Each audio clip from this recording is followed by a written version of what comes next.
Alam mo ba ang kakiramdam na makakita ng lalaki na para bang buong mundo mo ay tumigil? Ganoon ang naramdaman ni Lea Santos nang makita niya, si Gabriel Villanueva, sa loob ng Villanueva Corporation Building. Pero hindi iyon ang kakiramdam ng kilig na iniisip mo. Hindi. Ito ay galit. Puro galit. Dahil ang lalaking iyon, na nakasuot ng mamahaling suit na pwedeng pantustos sa buong taon niyang renta, ay ang dahilan kung bakit siya ngayon ay basang-basa, nalilisik ang mga mata, at humihibik sa harap ng mga security guard na pilit siyang pinapaalis sa lobby. "Miss, kailangan po kayong umalis. Bawal po kayo dito," sabi ng guard habang hawak ang braso niya. "Sandali lang po. Kailangan ko lang kausapin si security. Please escort this woman out. She's causing a disturbance." Ang boses na iyon, malalim, malamig, walang emosyon. Si Gabriel Villanueva mismo, nakatayo sa gilid ng marble staircase. Nakatingin sa kanya na para bang alikabok lang siya na kailangan palayasin. Pero bakit nga ba nandito si Lea? Ito ay simula pa lang ng kwento. Bumalik tayo sa 3 oras bago ito. Si Lea Santos, 24 na taong gulang, ay simpleng empleyada sa isang maliit na accounting firm sa Makati. Wala siyang malaking pangarap. Gusto niya lang ay makatulong sa kanyang nanay at sa bunso niyang kapatid na nag-aaral pa. Araw-araw, gising bago mag-alas 5, jeep, LRT, lakad, ulit. Ganoon ang buhay niya. Walang reklamo. May dangal siya sa ginagawa niya, kahit maliit lang ang sahod. Pero ngayong umaga, nag-iba ang lahat. "Lea, kailangan mo nang pumirma dito. May aberya sa accounting. May mali sa remittance," sabi ni Sir Danny, ang supervisor niya, habang inabot sa kanya ang isang folder. Binuksan niya iyon. Kumuno ang noo niya. "Sir, hindi ko po ito ginawa. Hindi ako ang nag-encode nito. Pero nakalogin sa account mo." "Impossible po. Wala akong access sa ganitong transaction." "Lea, ang sabi ng management, ikaw ang liable. May kulang na 200,000 piso. Nanlamig siya. 200,000. Saan siya kukuha ng ganoon kalaki? Hindi niya kikitain iyon kahit magtrabaho siya ng 10 taon nang walang kain." "Sir, may mali po. Hindi ko po ginawa yan. Akilinaw natin." Pero wala nang pagkakataon. Inatawag siya ng AR. Sinuspindi. Sinabihan na huwag nang bumalik hanggang hindi niya nababayaran ang kulang. Umiiyak siya sa labas ng building, umuulan, walang payong, nang biglang may tumigil na itim na luxury sedan sa harap niya. Bumaba ang isang lalaki, tangkad, gwapo, nakasuot ng designer suit. Tumingin lang ito sa kanya ng ilang segundo, walang sinabi, at tumasok sa building na parang wala siyang nakita. Pero nakita ni Lea ang ay na nahulog mula sa bulsa ng lalaki. Gabriel Villanueva. Si Villanueva Corporation. At sa loob ng folder na bitbit niya, may nakita siyang resibo. Ang transaksyon na pinagbibintangan sa kanya, galing sa Villanueva Corporation. Kaya nandito siya ngayon. Hinahabol ang katotohanan. "Sir Gabriel, kailangan ko po kayong kausapin." Sigaw niya habang pinipilit lumaya sa pagkakahawak ng guard. Tumingin si Gabriel. Walang galaw. Walang reaksyon. "I don't know you. Leave before I call the police." "Ninakaw niyo ang 200,000 piso mula sa kumpanya ko. May resibo ako." Ngayon, kumunot ang noo ni Gabriel. Lumapis siya. Tumigil ang lahat ng tao sa lobby. Ang init ng paningin niya. "Ang tapang mong magsalita ng ganyan. You have no proof." "Meron." Kinuha ni Lea ang folder, pero basa na ito. Ang resibo, nalasang-lasa na. Nanginig ang mga kamay niya. "May kopya ako sa bahay. Kayo ang may utang sa amin." Ngumiti si Gabriel.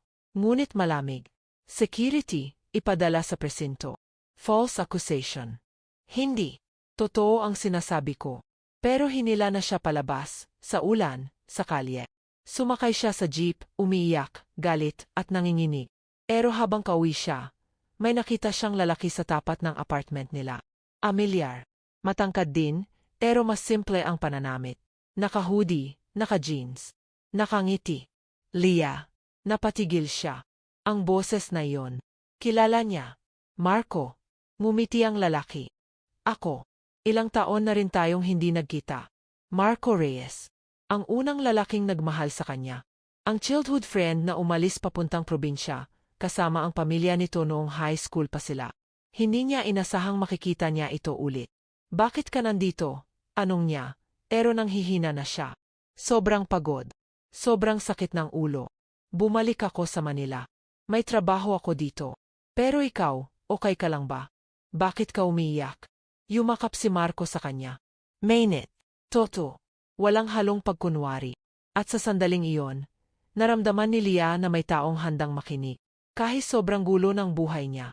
Pero hindi niya alam na ang pagbabalik ni Marco at ang pagkakataong iyon kay Gabriel ay magiging simula ng isang kwento na magbabago sa buong buhay niya. Dahil sa likod ng yaman ni Gabriel, may nakatagong sakit. At sa likod ng ngiti ni Marco, may lihim na misyon. As si Lia, nasa gitna siya ng dalawang mundo. Dalawang lalaki. Dalawang pagpili. Pero una, kailangan niyang malaman ang totoo. Sino ang totoong may kasalanan? Sino ang totoong makakaintindi sa kanya? Kinabukasan, bumalik si Lia sa apartment nila. Pero may sulat sa pinto. Eviction notice. 3 buwan nang hindi nakakabayad ang nanay niya ng renta dahil may sakit ito. Naupo siya sa sahig, huminto ang mundo. Lia, anong nangyari? Lumapit si Marco, may dalang plastik ng pagkain. Kumain ka muna. Pero hindi siya makakain. Ilang araw na lang, wala na silang matitirhan. May alam ako, sabi ni Marco. Naupo ito sa tabi niya. May opening sa Villanueva Corporation. Executive Assistant. Malaki ang sahod. Tulungan kitang mag-apply. Kumunot ang noo ni Lia. Villanueva. Iyon ang taong nag-akusa sa akin. Pero kung kapasok ka, makikita mo ang totoo. Alam kong kaya mo. At ako, tutulong ako sa iyo. Tumingin siya kay Marco. Bakit ganito katapat ang lalaking ito? Bakit bumalik ito sa buhay niya ngayong kailangan niya ng tulong? Marco, bakit mo ginagawa to? Ngumiti ito. Dahil mahal kita. Deti. Ngayon. Bukas. Hindi ko kailanman nakalimutan. Nanginig ang puso ni Lia. Pero alam niyang hindi pwedeng magpadalos-dalos. May responsibilidad siya. May pamilya. Tutulong ka talaga. Magtiwala ka lang. At kaya, kinabukasan, nag-apply si Lia. Ginamit ang koneksyon ni Marco, na nagtatrabaho pala bilang consultant sa ibang department.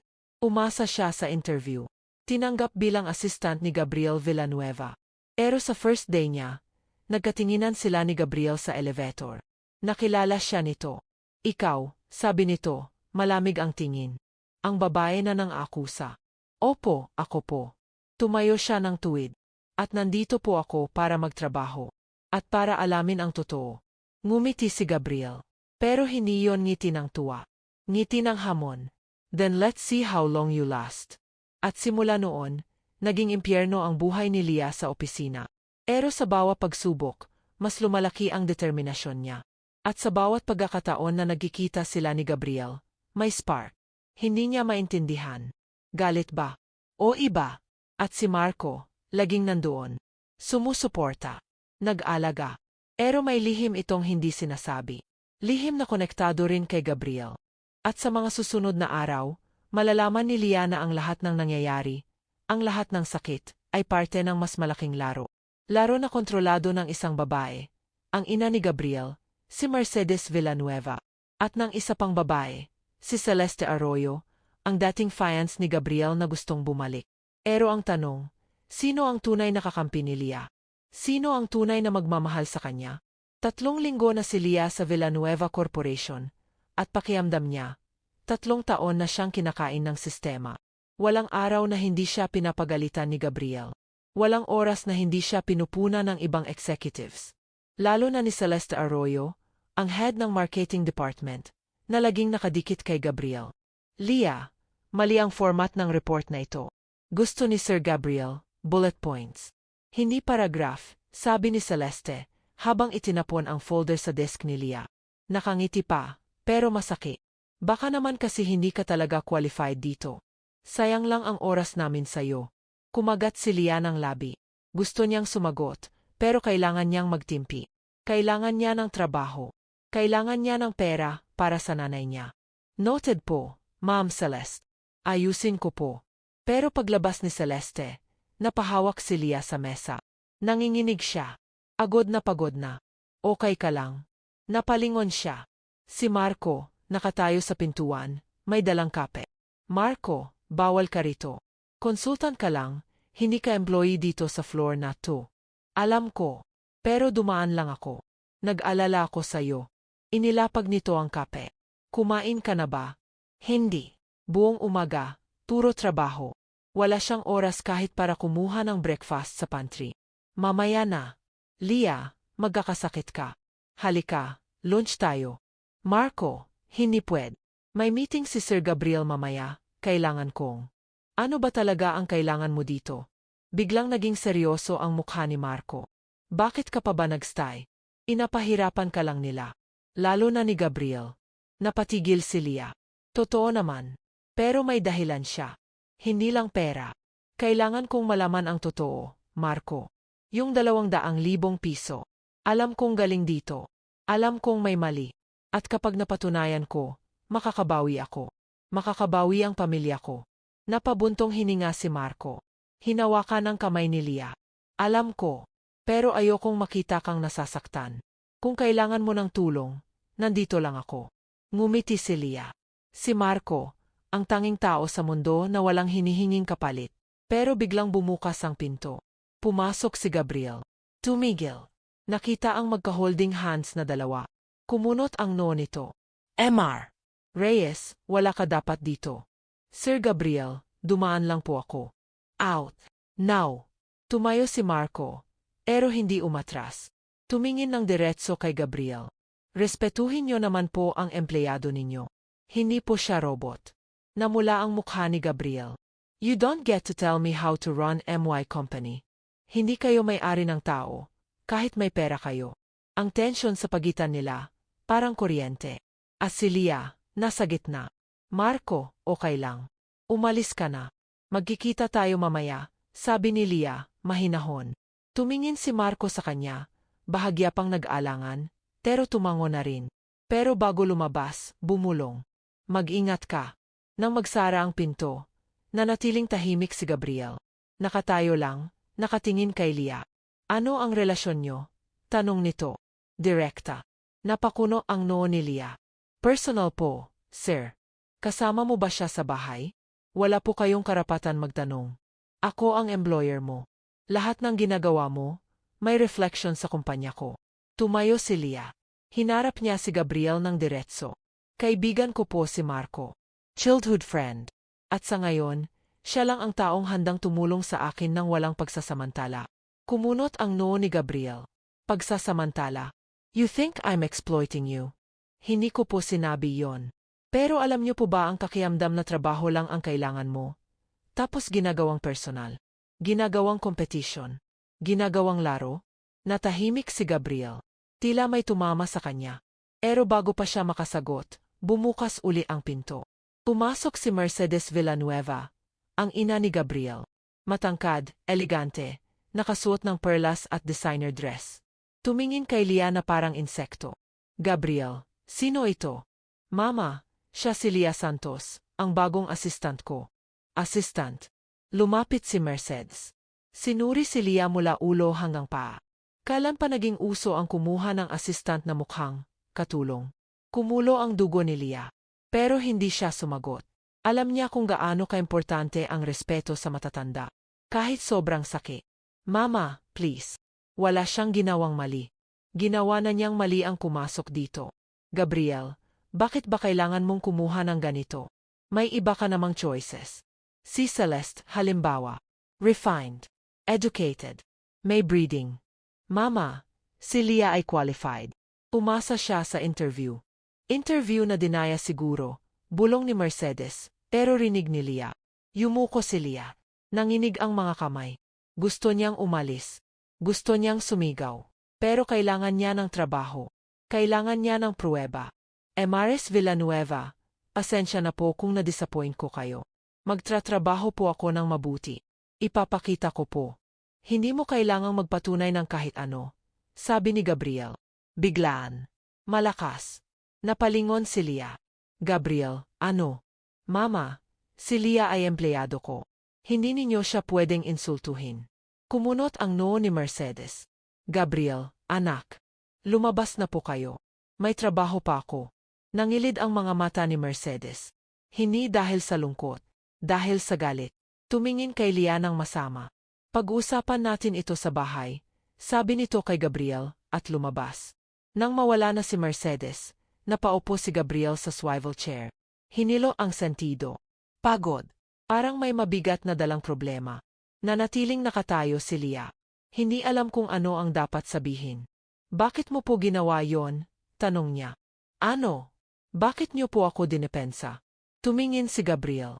Sa unang pagkakataon, nakita ni Lia ang iba sa mga mata nito. Hindi galit. Hindi lamig. Pagod. Sakit. Dahil alam kong totoo ang sinabi mo kanina. Ginagawa kong laro ang lahat. Tumayo ito. Lumapit. Pero hindi mo alam ang dahilan. Lumapit si Gabriel. Sobrang lapit. Halos hindi na makahinga si Lia. Ang ina ko, gusto akong pakasalan kay Celeste. Merger ng dalawang kumpanya. Pero ayoko. Kaya nilalaban ko. At ikaw, nandito ka. Walang takot. Walang plastikan. Totoo ka. Kaya naiinis ako. Dahil pinapaalala mo sa akin kung ano ang nawala sa akin. Napaatras si Lia. Nanginig ang puso niya. Hindi dahil sa takot. Dahil sa ibang kakiamdam. Pero bago pa siya makapagsalita, tumunog ang cellphone niya. Emergency. Hospital. Ang nanay niya. Tumakbo siya palabas. Walang kaalam. Sumakay ng taxi. Pumunta sa ospital. At doon, nakita niya ang nanay niyang humihingal, sa emergency room, kasama ang bunso niyang kapatid na umiyak. Lia. Si Mama, nahirapan huminga. Hindi ko alam gagawin. Hinawakan ni Lia ang kamay ng nanay. Mama, okay lang. Nandito na ako. Pero sinabi ng doktor, kailangan ng operasyon. 50,000 piso. At wala siyang ganoon. Umupo siya sa labas ng ER, umiiyak, desperado. At biglang may tumapik sa balikat niya. Si Marco. Lia, anong nangyari? Ikwinento niya. Lahat. At walang pag-alin lang ang inilabas ni Marco ang chequebook. Kukunin ko. Huwag kang mag-alala. Marco, hindi. Ang laki. Lia, mahal kita. Kahit ano. Kahit magkano. Basta ikaw. Yumakap si Marco. At sa sandaling iyon, naramdaman ni Lia na may taong handang ibigay ang lahat.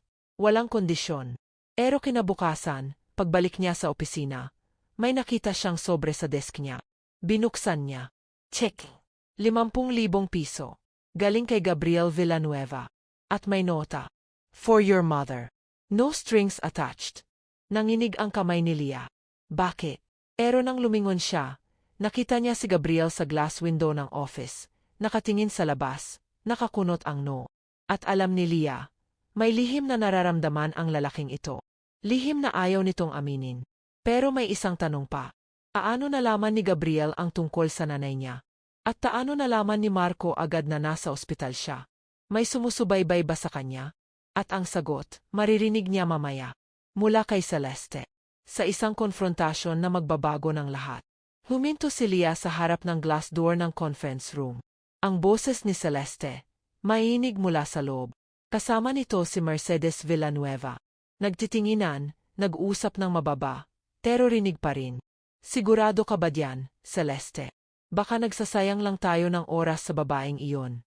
Tita Mercedes, nagsuri na ako. Si Lia Santos, walang background. Walang koneksyon. Simple lang. Pero si Marco Reyes, may lihim yon. Kumunot ang noo ni Lia. Ano ang sinasabi nila tungkol kay Marco? Ano ba talaga ang lihim na ito? Tanong ni Mercedes, nainis. Si Marco Reyes ay dating empleyado ng Arroyo Enterprises. Ang kumpanya ng pamilya ko. Pero tumakas siya 3 taon na ang nakakaraan. May dalang dokumento.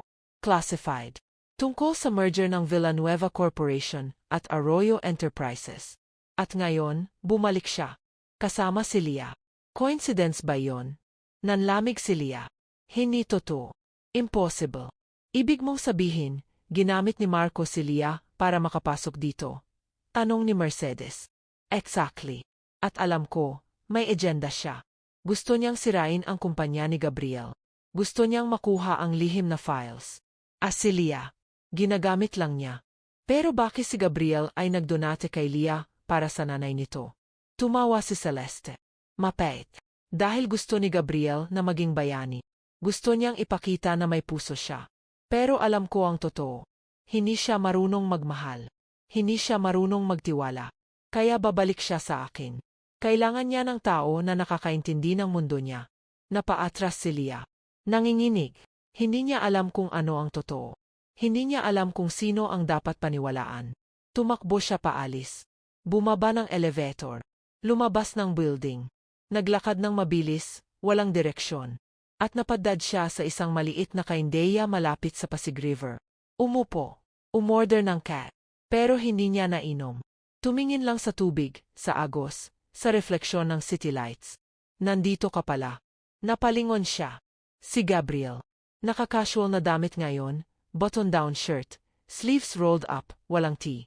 Arang normal na tao lang. Umupo sa harap niya nang walang paalam. Bakit ka nandito? Anong ni Leah? Walang buhay ang tinig. Hinahanap kita. Sabi ng guard, lumabas ka nang bigla. Worried ako. Bakit ka mag-alala? Empleyado mo lang ako. Natahimik si Gabriel. Tumingin sa tubig din. Matagal. Tapos nagsalita. Alam mo ba kung bakit ako nandito sa Pilipinas? Bakit ako bumalik mula States? Hindi sumagot si Leah. Dahil pinilit ako ng mama ko. Sabi niya, kailangan kong i-manage ang kumpanya. Kailangan kong magpakasal kay Celeste. Kailangan kong maging perpekto. Pero pagod na ako. Agod na akong maging yung inaasahan nila. Tumingin si Gabriel kay Leah. At nang makita kita sa lobby noon, basang-basa, umiiyak, pero lumalaban pa rin, naisip ko, sana ganyan din ako. Sana ganyan din kamatapang. Nanginig ang labi ni Leah. Sir Gabriel. Tawagan mo akong Gab. Wala tayong ibang tao dito. Gab, ulit ni Leah. Kakaiba ang tunog. Arang personal. Arang tunay. Totoo ba ang sinabi mo? Na tumutulong ka dahil nakikita mo sa akin yung nawala sa'yo? Pero paano kung ginagamit lang din ako? Paano kung lahat ng nangyayari? Parte lang ng mas malaking plano na hindi ko alam. Kumunot ang noo ni Gabriel.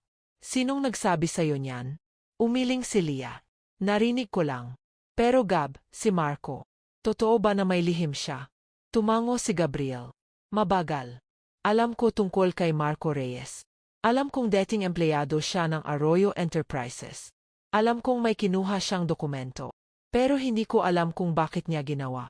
At hindi ko alam kung totoo ang motibo niya sa'yo. Napapikit si Leah. Gusto niyang sumigaw. Gusto niyang magtanong. Pero sino ba talaga ang dapat niyang paniwalaan? Pero alam ko ang isa, sabi ni Gabriel. Hinawakan ng kamay ni Leah. Mainit. Matatag. Alam kong nararamdaman ko sa'yo ay totoo. Hindi dahil empleyado kita. Hindi dahil kailangan kong tumutulong. Dahil gusto kita. Dahil ikaw ang unang tao na nagpakita sa akin na may mundo pa outside sa expectations ng pamilya ko. Nanginig ang puso ni Leah. Gusto niyang maniwala. Pero takot siya. Gab, mahirap. Iba ang mundo mo. Iba ang mundo ko. Alam ko.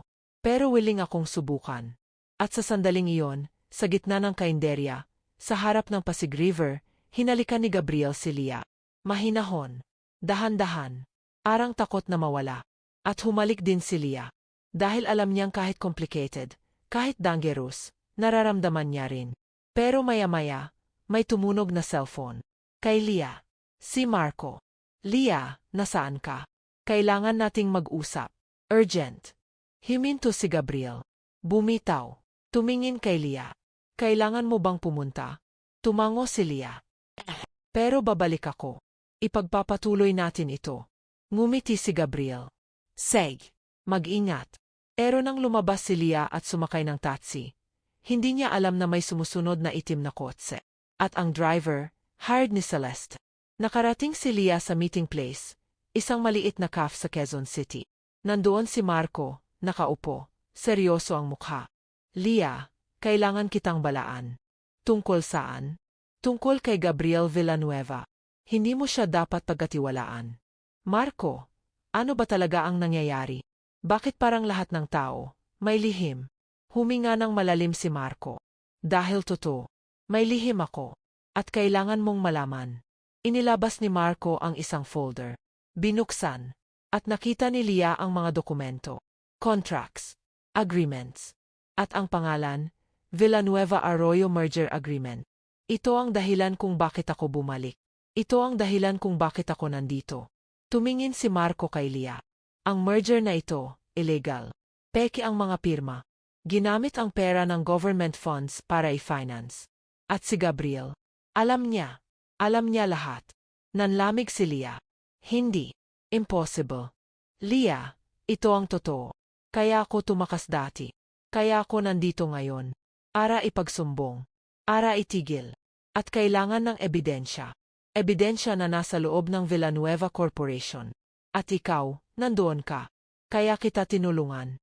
Kaya kita inalalayan. Napaatras si Leah. Umiiyak. Ginagamit mo lang ako. Hindi. Leah, mahal kita. Totoo yon. Pero kailangan ko rin ng tulong mo. Kailangan natin ng tulong ng bansa. Kailangan natin pigilan ang mga taong walang konsensya. Tumayo si Leah. Nanginginig. Paano ko malalaman kung sino ang nagsasabi ng totoo? Paano ko malalaman kung sino ang tunay na kumakampi sa akin? Dahil ako, nandito ako simula pa noon. Hindi dahil sa pera. Hindi dahil sa trabaho. Dahil sa'yo. Pero bago pa makasagot si Leah, bumukas ang pinto ng CAF. Pumasok si Gabriel. Kasama si Mercedes at 2 security. Mr. Reyes, you're under arrest for corporate espionage and theft of classified documents. Tumayo si Marco. Pero hindi takot. Ngumiti. Finally, narito na kayo. Pero alam ba ni Leah ang totoo tungkol sa pamilya mo, Gabriel? Kumunot ang noo ni Gabriel. Ano ang sinasabi mo? Alam ba niya na ang nanay mo, si Mercedes, ang tunay na mastermind ng lahat? Alam ba niya na ikaw, ginamit lang din? At ang 200,000 piso na nawala sa kumpanya ni Leah, galing sa bank account na hawak ni Celeste, gamit ang pangalan mo? Napatigil si Gabriel. Napalingon kay Mercedes. Mama, totoo ba? Ngumiti si Mercedes. Malamig. Anak, kailangan mo lang sumunod. Lahat ng ito, para sa kinabukasan mo. Mama, sumagot ka. Totoo ba? Sigaw ni Mercedes. Ako ang nag-utos. Ako ang nag-transfer ng pera. Kailangan kong kalisin si Leah. Kailangan kong kagtulungan ka at si Celeste. Kailangan mong magpakasal sa kanya para sa merger. Napaatras si Gabriel. Nanginig. Lahat ng ito, kasinungalingan? Lumapis si Leah. Hinawakan ang braso ni Gabriel. Gab, tara na. Lumabas tayo dito. Pero hinablot ni Mercedes si Leah. Ikaw ang dahilan. Ikaw ang sumira sa lahat. At biglang hinampas ni Mercedes si Leah. Bumagsak ito. Nagulat si Gabriel. Hinawakan ng mama. Mama, ama na. Pero lumapit si Marco. Tinulungan si Leah. Leah, okay ka lang? At sa sandaling iyon, sa gitna ng gulo, nakita ni Leah ang totoo. Nakita niya kung sino ang tunay na may malasakit. At kung sino ang kailangang lumaban. Tumayo siya. Hinarap si Mercedes. Mrs. Villanueva, mali kayo. Hindi ako ang sumira. Kayo ang sumira sa sarili ninyong anak. At lumabas siya. Kasama si Marco. Kasama ang ebidensya. At naiwan si Gabriel, sa gitna ng pamilya niyang puno ng lihim. 3 araw. 3 araw mula nang lumabas si Leah sa CAF na iyon. 3 araw na hindi siya bumalik sa Villanueva Corporation. 3 araw na hindi niya kinausap si Gabriel. Ngayon, nasa maliit na apartment lang siya. Kasama ang nanay na gumagaling na, at ang kapatid niyang nag-aaral. Si Marco, tumutulong pa rin. Binibigyan ng pagkain. Binabayaran ang bills. Pero hindi na gaya ng dati. May distansya na. Dahil alam ni Leah na kahit totoo ang pagmamahal nito, ginamit pa rin siya. Leah, kakain ka na ba? Tanong ng nanay niya. Mahina pa rin ang katawan. Maya na po, makayo muna. Pero hindi talaga siya gutom. Nasasaktan pa rin siya. Hindi lang dahil kay Marco. Dahil kay Gabriel din. Tumunog ang cellphone niya. Message. Unknown number. Leah, kailangan nating mag-usap. Please. Meet me sa Nasino Beach bukas, 3 p.m. Gab. Nasino Beach. 1 oras ang biyahe mula Manila. Tahimik. Malayo. Romantic. Pero dapat ba siyang pumunta? Ete, sino yan? Tanong ng kapatid niya. Sumili. Wala. Spam lang. Pero kinabukasan, nakasakay siya ng bus. Apuntang Nasino Beach. Hindi niya alam kung bakit. Baka dahil gusto niyang marinig ang eksplanasyon. Baka dahil kailangan niyang makita si Gabriel ng huling bars. Pagdating niya sa beach, tanghali pa lang. Walang tao. Tahimik lang ang alon. At doon, sa ilalim ng kubo, nakaupo si Gabriel. Naka-white shirt, naka-jeans. Simple. Parang ordinaryong tao lang. Lumapis si Leah. Umupo sa tabi niya. Walang nagsalita ng matagal. Pareho lang silang nakatingin sa daga. Salamat sa pagpunta, sabi ni Gabriel.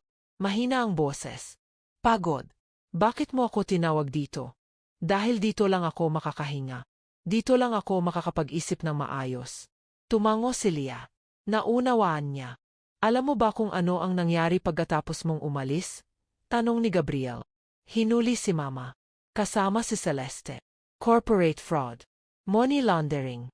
Falsification of documents. Lahat ng ginawa nila, lumabas. At ako, naiwan. Mag-isa. Sa kumpanya na hindi ko na alam kung paano pahahalagahan. Napalingon si Leah. Kasalanan mo ba? Hindi. Pero kasalanan ko na hindi ko nakita. Kasalanan ko na nagtiwala ako ng bulag. Huminga ng malalim si Gabriel. Pero ikaw, nakita mo agad.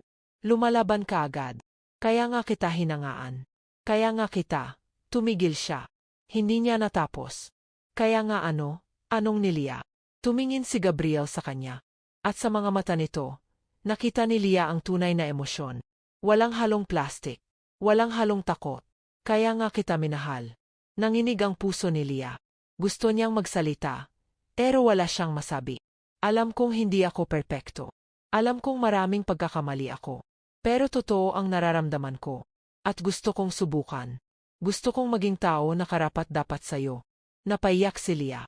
Gab, hindi ka nag-iisa sa pagkakamali. Ako rin, nagkamali. Akala ko, si Marco, totoo. Akala ko, walang lihim. Pero ginagamit niya lang pala ako.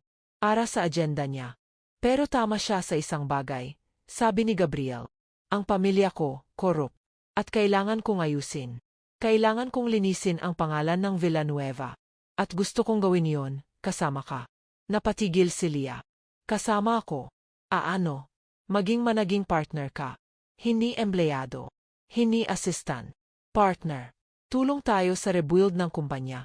Tulong tayo sa pagbabago ng sistema. Dahil alam kong ikaw, may prinsipyo. Alam kong ikaw, marunong lumaban. Yumuko si Leah. Gab, mahirap. Maraming magsasabi na ginamit lang kita. Maraming mag-isip na.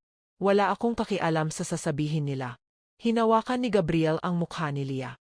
Inilit tingnan siya. Ang tanong, mahal mo ba ako? Napatigil si Leah. Ang tanong na iyon. Ang simpleng tanong. Pero ang sagot, complicated. Sabi niya. Umiiyak. Mahal kita. Kahit ayaw ko. Kahit alam kong mahirap. Mahal kita. Ngumiti si Gabriel. At hinalikan siya. Dahan-dahan. Toto. Walang takot. Pero biglang may tumunog. Motorcycle. Huminto sa tabi ng kubo. Bumaba si Marco. Leah, kailangan kitang kausapin. Tumayo si Gabriel. Hinarap si Marco. MR. Reyes, wala ka nang kailangan dito. Leah pa rin ang bahala niyan. Hindi ikaw. Tumayo si Leah. Humarap kay Marco. Marco, ano pa bang kailangan mo? Leah, pakinggan mo muna ako. Totoo ang sinabi ko. Totoo ang ebidensya. At ngayon, nakulong na si Mercedes at Celeste. Pero hindi pa tapos. May isa pang tao na involved. Isang tao na malapit kay Gabriel. Kumunot ang noo ni Gabriel. Sino? Ang daddy mo. Si Roberto Villanueva. Nasa abroad, pero siya ang tunay na mastermind. Siya ang nag-utos ng lahat. At balak niyang bumalik. Balak niyang kunin ang kumpanya. At balak niyang sirain si Gabriel. Nanlamig si Gabriel. Ang daddy ko. Pero wala na siyang karapatan. Wala na siyang shares. Meron. Hidden shares. Nakalagay sa ibang pangalan. At plano niyang gamitin para takeover. At pagdating niya, wala nang may iwan kay Gabriel. Napaupo si Gabriel. Nanginig. Paano mo nalaman? Dahil ako, kumausap sa abogado niya. Dahil ako, nag-research. Dahil ako, gusto kong protektahan si Leah mula sa mundo mo. Tumingin si Marco kay Leah. Leah, alam kong nagkamali ako. Alam kong ginamit kita. Pero totoo ang pagmamahal ko. At ngayon, binibigyan kita ng choice. Samahan mo ako. Lumayo tayo sa lahat ng ito. Magsimula tayo sa probinsya. Simple lang. Tahimik. O manatili ka kay Gabriel. Sa mundo na puno ng gulo, puno ng sakit, napatigil si Leah. Ang choice na iyon. Ang simpleng choice. Pero ang epekto, buong buhay niya. Tumingin siya kay Gabriel. Nakayuko. Nasasaktan. Nahihirapan. Tumingin siya kay Marco. Nakatingin sa kanya. Nag-antay. At nagsalita siya. Marco, salamat. Salamat sa lahat. Salamat sa tulong. Salamat sa pag-alaga. Pero mali ka sa isang bagay. Kumunot ang noo ni Marco. Hindi ako kailangang kakasan ng gulo. Kailangan kong harapin. Dahil iyon ang tama. Iyon ang totoong pagmamahal. Hindi takbuhan. Harapin.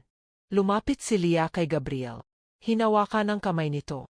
At Gab, kahit gaano kahirap, kahit gaano kadaming kalaban, nandito ako. Tutulong ako. Lalaban ako. Kasama ka. Napaiyak si Gabriel. Yumakak kay Leah. Salamat. Salamat. Tumango si Marco. Malungkot. Pero tanggap. Seg. Respeto ko yan. Pero alam mo kung saan ako. Kapag kailangan mo ng tulong, nandito lang ako. At umalis si Marco. Sa motorcycle. Apunta sa malayo. At naiwan sina Gabriel at Leah. Sa dalampasigan. Sa ilalim ng araw na lumulubog. Ano na ang gagawin natin? Anong ni Leah? Babalik tayo sa Manila. Haharapin natin si Daddy. Haharapin natin ang lahat. At ipapakita natin na hindi kami matatalo. Ngumiti si Leah. Tayo? Tayo. Simula ngayon, hindi na ako mag-isa. At bumalik sila sa Manila. Handa na. Handa nang lumaban. Pero ang hindi nila alam, si Roberto Villanueva, papalapit na. Kasama ang armada ng mga abogado. Kasama ang mga kasinungalingan. Kasama ang plano na wawasakin ang lahat. At ang tanong, kaya ba nilang labanan? Kaya ba nilang panindigan ang pagmamahal sa gitna ng digmaan? Isang linggo pagkatapos ng Nasino Beach, bumalik si Leah sa Villanueva Corporation. Pero hindi na bilang assistant. Bilang consultant. Tumutulong kay Gabriel na ayusin ang kalat ng kumpanya. Bilang katuwang. Bilang partner. Pero hindi madali. Araw-araw, may bagong problema. Mga investors na gusto nang mag-withdraw. Mga board members na nag-alinlangan. Mga empleyado na takot na mawalan ng trabaho. Gab, tumawag ang auditor. Kulang pa rin ang documents para sa investigation. Sabi ni Leah, pumasok sa opisina ni Gabriel na ngayon ay puno ng mga papel, folders, at laptop. Tumango si Gabriel. Pagod. Halatang hindi natutulog ng maayos. I know. Pero kailangan natin tapusin. Kailangan natin linisin ang lahat bago dumating si Daddy. Kailan ba siya darating? Anytime this week. Sabi ng abogado niya, may dadalhin siyang documents. Proof daw na may karapatan siyang bumalik. Umupo si Leah sa harap ng desk. Gab, paano kung totoo? Paano kung may shares nga siya? Tumingin si Gabriel. Kung totoo, lalaban pa rin ako. Dahil hindi ko hahayaang masira ang kumpanya. Hindi ko hahayaang masira ang mga empleyado. At hindi kita hahayaang masaktan. Ngumiti si Leah. Kahit hirap, kahit pagod, nandoon pa rin ang tiwala. Pero biglang bumukas ang pinto. Walang katok. Umasok ang isang matandang lalaki. Tangkad, matigas ang mukha, nakasuit na mahal, may dalang maleta. Gabriel. Anak. Tumayo si Gabriel. Nanigas. Daddy. Si Roberto Villanueva. Ang ama na umalis noong bata pa si Gabriel. Ang ama na nag-iwan para sa ibang babae. Ang ama na bumalik ngayon para kunin ang lahat. Tumaba ka, sabi ni Roberto. Walang emosyon. At sino ito? Tumingin kay Leah. Siya si Leah Santos. Business partner ko. Ngumiti si Roberto. Mapait. Partner. Anak, wala kang karapatan magkaroon ng partner. Dahil wala ka ng kumpanya. Inilabas ni Roberto ang mga dokumento. Inilapag sa mesa. Legal shares. 48%. Plus ang shares ng mama mo na ngayon ay confiscated dahil sa kaso. Plus ang shares ng ibang board members na bumili ako ngayong nakakulong si Mercedes. Total. 63%. Ako na ang majority shareholder. Ako na ang may-ari.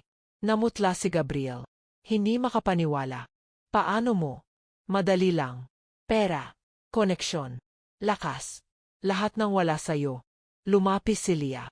Mr. Villanueva, mali po kayo. Hindi nyo pwedeng basta. At sino ka para magsalita sa akin?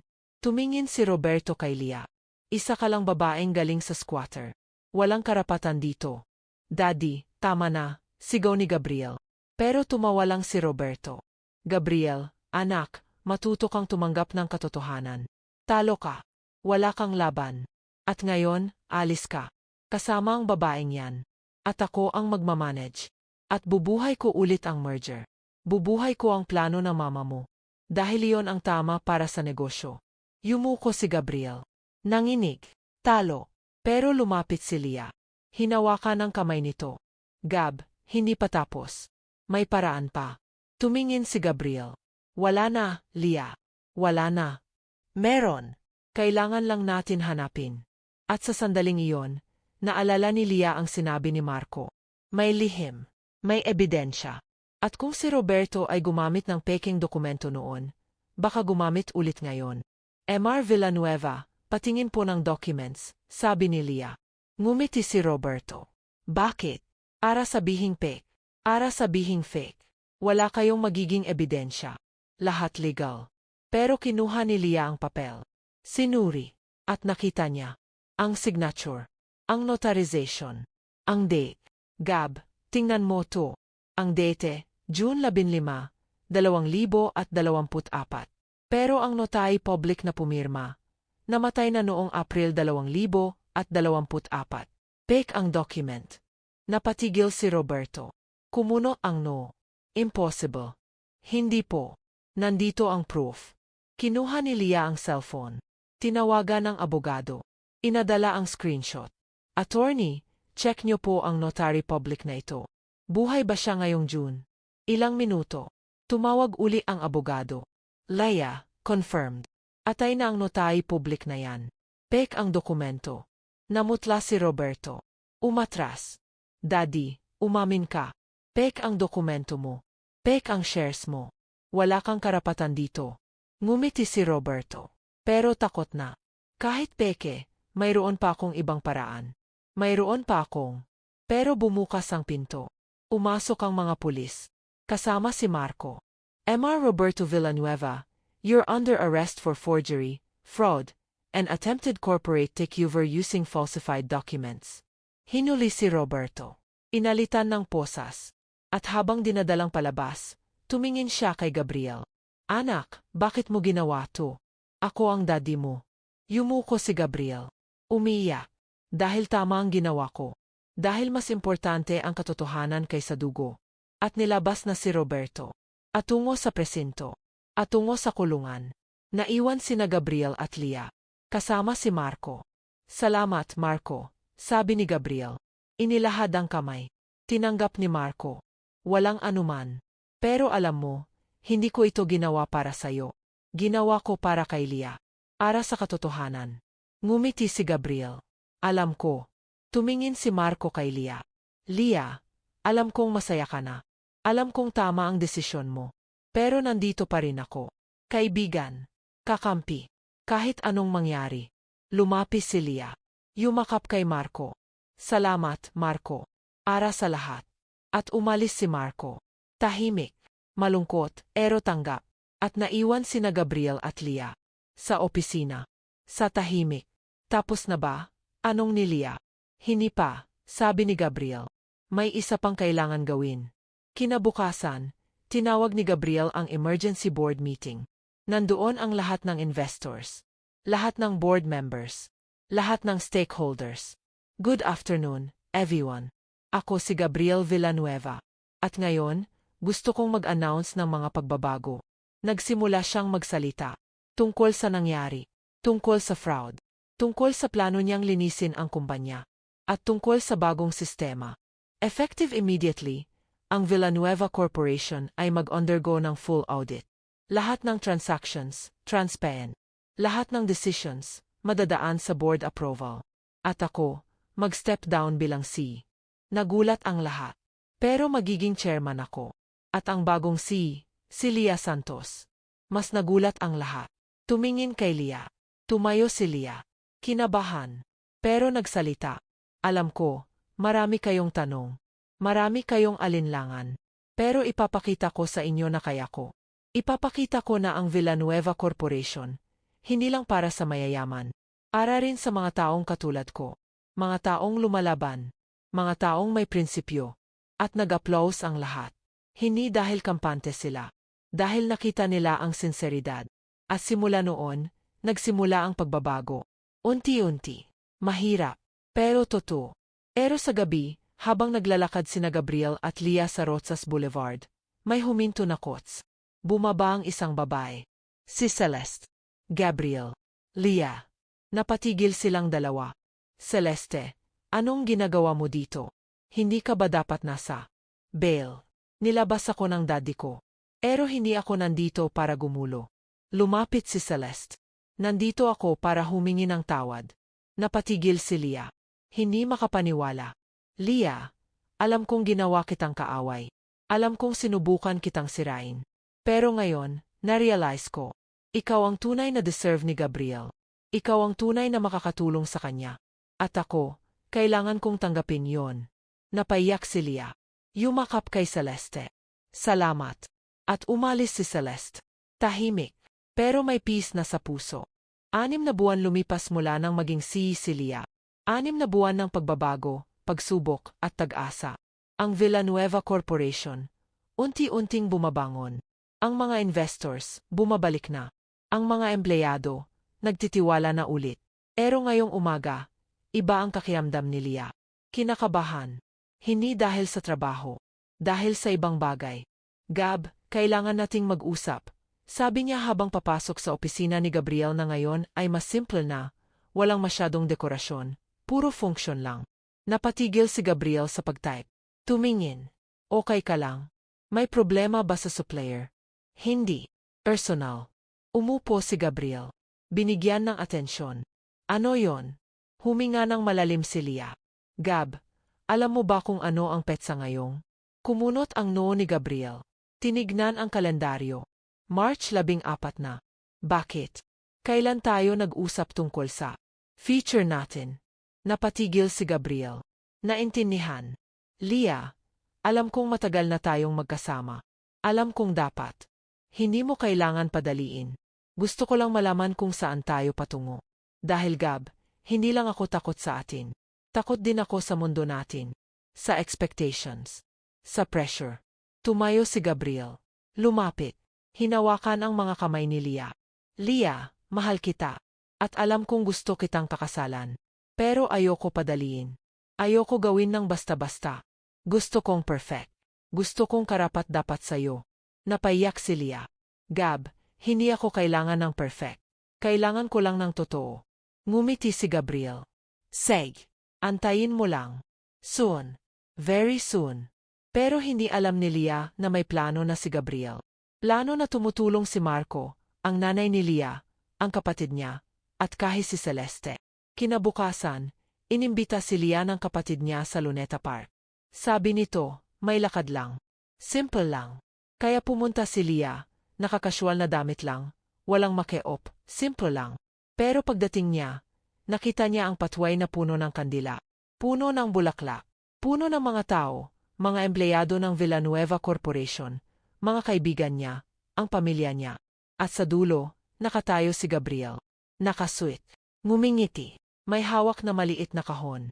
Napatigil si Leah. Nanginig ang tuhod. Hindi makapaniwala. Gab, ano to? Lumapis si Gabriel. Lumuhod. Binuksan ang kahon. Isang simple pero magandang singsing. Hindi masyadong mahal, pero meaningful. Leah Santos, ikaw ang babae na nagpabago sa buhay ko. Ikaw ang nagpakita sa akin na may mundo pa outside sa yaman. Outside sa expectations. Outside sa takot. At ngayon, gusto kong itanong. Gusto mo bang samahan ako, habang buhay? Bilang asawa. Bilang partner. Bilang kaibigan. Napaiyak si Leah. Tumango. Gab, mahal kita. At sinuot ni Gabriel ang singsing. Tumayo. Hinalikan si Leah. At nag-applause ang lahat ng tao. Pero habang nag-celebrate, may lumapit kay Leah. Ang nanay niya, yakap agad.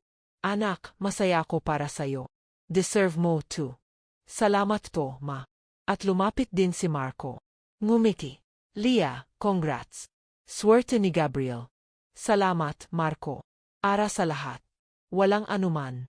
At alam mo, masaya na ako. May nakilala na akong iba. Simple lang. Mabait. Katulad mo rin. Ngumiti si Leah. Talaga? Sino? Tinuro ni Marco ang isang babae sa gilid. Simple, naka-eyeglasses, ngumingiti. Si Ana. Teacher. Kakilala ko sa probinsya. Ang ganda niya. Swerte mo. Salamat. At sa sandaling iyon, naramdaman ni Leah na lahat ng tao sa buhay niya, okay na. Masaya na. Siya, masaya na rin. Pero ilang linggo bago ang kasal, may dumating na sulat sa kumpanya. Galing sa international law firm. Kino-contest ang merger case. May bagong ebidensya daw. Galing sa Luxembourg. At ang nag-file, ang kapatid ni Roberto Villanueva na ngayon ay nasa Europe. Gab, ano to? Tanong ni Leah, nerbiyoso. Binasa ni Gabriel. Kumuno ang no. Seryoso ba to? Gusto pa nilang ipagpatuloy ang kaso. Paano natin lalabanan? Kailangan natin ng abogado. International. At kailangan natin ng ebidensya na mas malakas. At sa mga susunod na araw, nagpuyat sina Gabriel at Leah. Nag-research. Nag-file ng counter documents. Nakipagtulungan sa mga abogado. At sa bawat pagsubok, mas lumalaki ang tiwala nila sa isa't isa. Hanggang sa dumating ang araw ng hearing. Sa Makati Regional Trial Court. Nandoon ang lahat, media, investors, board members, pati ang pamilya. Ang kalaban, may dalang malaking ebidensya. Documents. Testimonies. Videos. Pero ang abogado ni Gabriel, si Ati. Ramon Salcedo, may trump card. Your Honor, ang ebidensya ng opposing party, based sa falsified transactions. At mayroon kaming witness. Isang taong nagtrabaho sa loob ng organisasyon ni Roberto Villanueva. Isang taong handang magsalita. Umasok ang witness. Si Marco. Your Honor, ako po si Marco Reyes. At alam ko ang lahat ng ginawa ni Roberto Villanueva.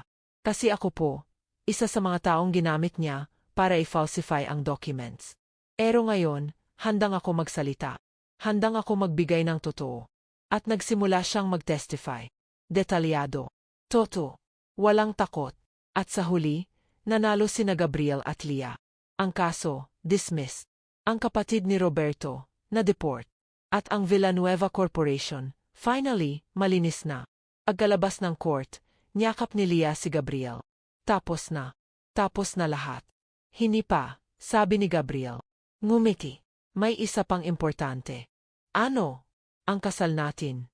At sa susunod na buwan, sa isang maliit na simbahan sa Quezon City, ikinasal sina Gabriel at Leah. Simple lang.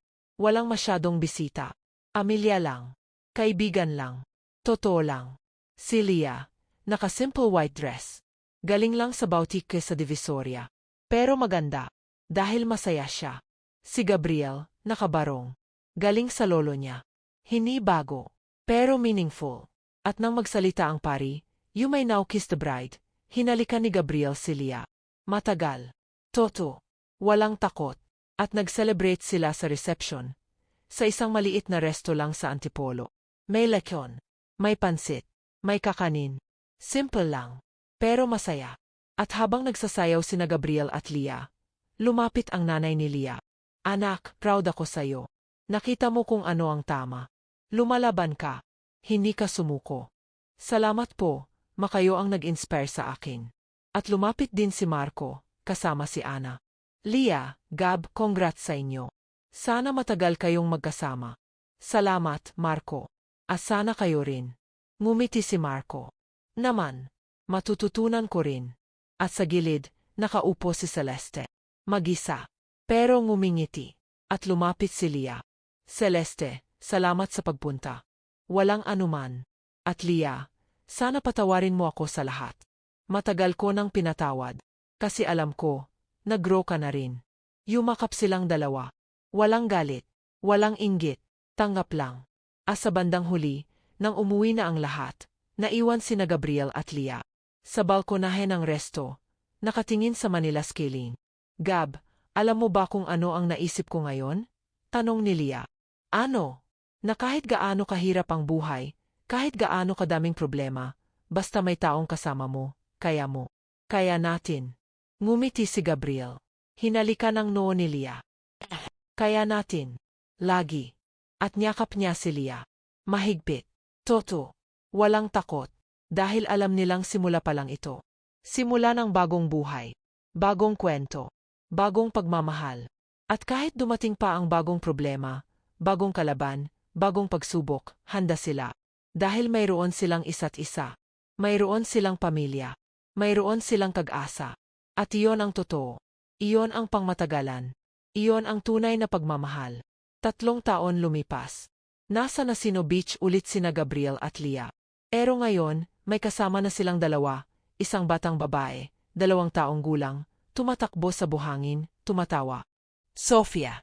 Dahan-dahan lang, sigaw ni Leah, pero ngumingiti. Lumapis si Gabriel. Hawak ang anak nila. Leah, tingnan mo. Ang laki na niya. Parang kailan lang, babi pa. At umupo silang 3 sa tabi ng daga. Tahimik. Ayapa. Masaya. Gab, alam mo ba kung ano ang narealize ko? Tanong ni Leah. Ano? Na lahat ng nangyari sa atin, lahat ng problema, lahat ng sakit, worth it. Dahil nandito tayo ngayon. Complete. Happy. Ngumiti si Gabriel. Hinalikan si Leah. At yumakap sa anak nila. Worth it lahat. Dahil mahal kita. Dahil mahal ko kayo. At habang lumulubog ang araw, habang tumitigil ang mundo, nagpray si Leah. Salamat, Lord. Salamat sa pagmamahal. Salamat sa pamilya. Salamat sa buhay. At alam niya, kahit ano pang dumating, handa siya. Dahil hindi siya nag-iisa. Dahil may pamilya siya. Dahil may pagmamahal siya. At iyon ang tunay na yaman. Hindi pera. Hindi posisyon. Kundi pagmamahal. Pamilya. At Diyos. Tapos na ang kwento. Pero ang pagmamahal. Patuloy. Walang hanggan. Toto.